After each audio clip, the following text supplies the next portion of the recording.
خاص طور سے جو آج کل یہ اسمارٹ فون کا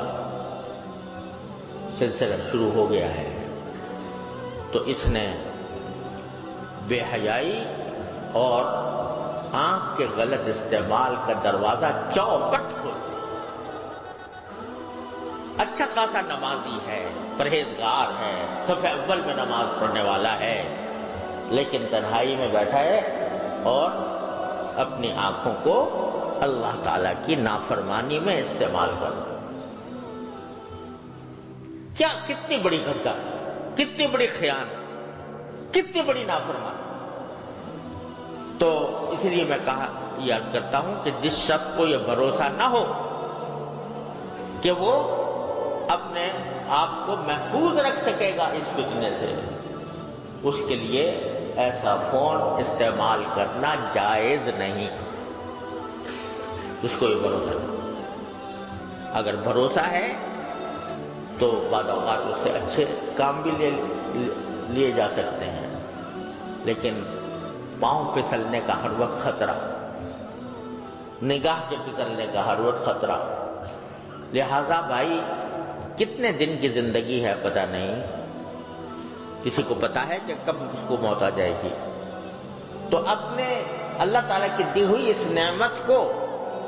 کیوں داؤ پر لگاؤ، اس گاؤں پر لگاؤ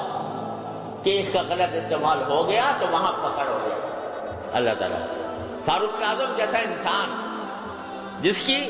تقوی و طہارت کی قسم دنیا کھاتی ہے، وہ جب یہ کہتا ہے کہ مجھے برابر چھوڑ جاؤں تو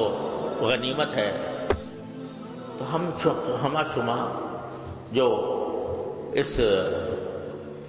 ان قسم کے فتنوں میں مبتلا ہو جاتے ہیں،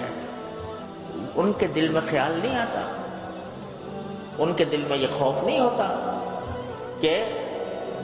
یہ جو ہم اللہ تعالیٰ کی نعمتوں کا غلط استعمال کر رہے ہیں، ایک دن اس کا حساب دینا ہوگا، ایک دن اللہ تعالیٰ کے سامنے حاضری ہوگی، اور ایک ایک نگاہ جو جس چیز پر ڈالی ہے اس کا حساب مجھے دینا ہوگا۔ تو اللہ تبارک و تعالیٰ اپنے فضل، اور بھائی دیکھو یہی وہ چیز ہے کہ جو انسان سے محنت، مشقت اور اپنے نفس پر زبردستی چاہتا ہے، زبردستی۔ بہت عرصے تک میں بیان کرتا رہا ہوں، یا الذین آمنوا اتقوا اللہ وجاہدوا فی سبیلہ، کہ تقوی کا راستہ یہ ہے کہ اللہ کے راستے میں محنت کرو،